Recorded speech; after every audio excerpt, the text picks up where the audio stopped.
The first time I saw her, I thought death itself had come to claim me. She stood in the doorway of the ruined outpost on Karen-4, silhouetted against the firelight, her armor gleaming with the glow of burning fuel lines. Her figure was tall, sculpted with warrior grace, her crimson eyes blazing like embers in the dark. Across her back, a blade longer than my arm shimmered with alien alloys, and her voice, low, resonant, carrying the weight of both fury and triumph, cut through the chaos. "At last, I've hunted you across the stars, human," she said, every word a verdict. I had no weapon drawn, no soldiers to back me. Just me, Corporal Daniel Hayes, standing ankle-deep in ash and wreckage. And the alien warrior woman, my hunter, my judge, my executioner, had finally found me. The beginning, the weight of a past. To understand why she sought me, I must take you back years before, to the war that scorched half the quadrant. Humans had expanded recklessly, staking colonies on worlds long claimed by others. Among those others were the Zyrati, a proud and ancient race whose warriors were said to be born in battle and raised in fire. For generations, the Zyrati clans had ruled their star system through strength and unyielding honor. We underestimated them.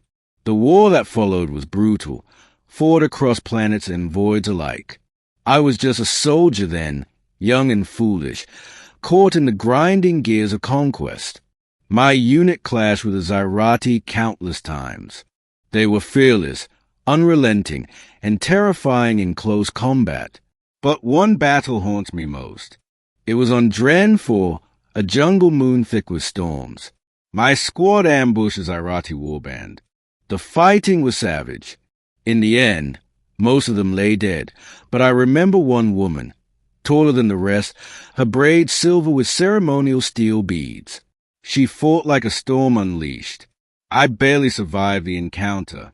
She lost her comrades, her kin, and in her crimson eyes as we escaped that day, I saw a vow take root. That vow had hunted me ever since.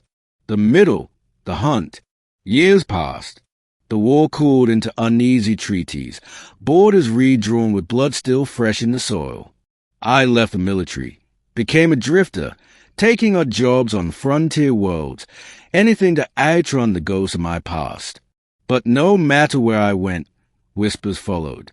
A Zyrati warrior woman, wandering from system to system, asking for a human soldier named Hayes. The stories were always the same. She'd stride into cantinas, her blade resting at her hip, demanding answers. Sometimes she left bodies behind, sometimes just silence. Always she drew closer. I kept moving, station to station, planet to planet, a fugitive of her wrath. And now, on Karen-4, in the ruins of a mining outpost overrun by raiders, she had found me. The Confrontation. The fire roared behind her, throwing shadows across her angular face. She stepped forward, her boots crushing shards of glass. "You cannot run anymore," she said. "You cannot hide in the ashes of broken worlds. I swore on the graves of my kin that I would find you, and so I have." My throat was dry. "If you came for blood, you'll get little satisfaction from killing me. I'm no soldier anymore, just a man trying to survive." Her expression hardened. A man who slaughtered my warband on Dren-4. A man who left me alone with their bodies.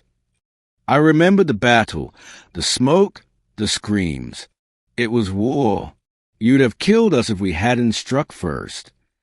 She unsheathed her blade, the hum of its edge filling the silence. Excuses. The weak always call their slaughter survival. I raised my hands, unarmed. "Then do it. End it." But she didn't strike. Her eyes burned into mine, searching, weighing. "You are not the same as you were," she murmured. "I see no glory in killing what has already been broken." Confusion mingled with dread. Then, why hunt me across the stars? Her jaw tightened. "Because my vow demands it. My honor demands it. But honor is not only blood. It can be something else." Her words unsettled me more than her blade. The journey together. Instead of killing me, she bound my hands and forced me to march with her into the wilderness beyond the outpost. Her name, I learned, was Caliph of the Storm Clan. As we traveled, I realized she had more reason for her vow than vengeance alone. Her people, fractured and scattered after the war, looked for symbols to rally around. A warrior who fulfilled her oath could become such a symbol. By finding me, Kayla sought not just justice but purpose. We fought off raiders together when they ambushed our camp.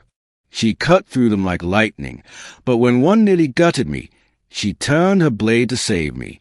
"You will not die by another's hand," she snapped. "Only mine, when the vow is fulfilled." Yet as days turned into weeks, I saw cracks in her fury. She carried scars deeper than flesh, nightmares that woke her screaming, grief that silenced her into long stays of the stars. One night, I asked, "If you kill me, will it bring them back?" Her silence stretched long before she answered, "No, but it will remind the galaxy that the Zyrati do not forgive, that we are not broken." I whispered, "You're not broken.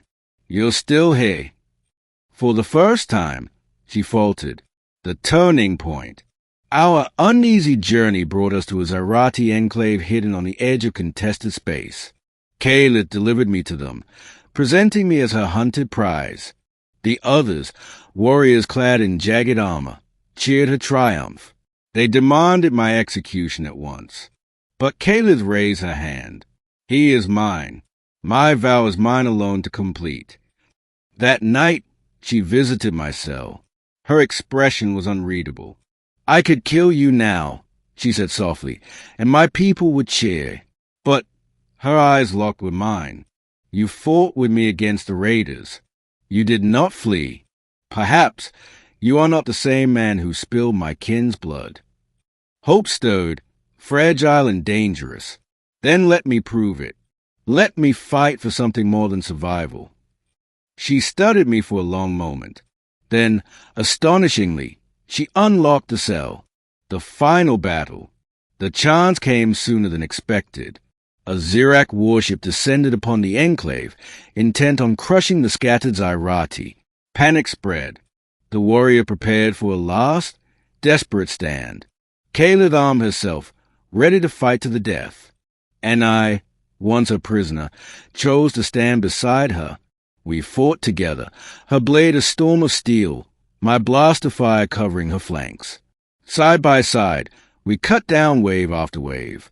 In the chaos, she glanced at me, and in her eyes burned not hatred but something new, respect. When the warlord himself emerged, towering and armored, it was Caliph who struck the final blow, but only because I drew fire long enough for her to close in. Together, we felled him, breaking the enemy assault. The Zyrati enclave roared in victory. The ending, a new vow. After the battle, Kayla stood before her people, her blade raised. "I hunted this human across the stars to fulfill a vow of vengeance," she declared. "But in the fires of battle, he has proven himself. My vow is complete, not in his death, but in his redemption." There were murmurs, protests, but none dared defy her. Later, when we were alone, she looked at me with a gaze that no longer burned with fury. "You were my prey," she said softly. "But now, perhaps you are something more." I swallowed hard, my chest tight. "Then what am I to you now?" Her lips curved faintly. "An ally, a partner, perhaps even the reason I no longer feel so alone."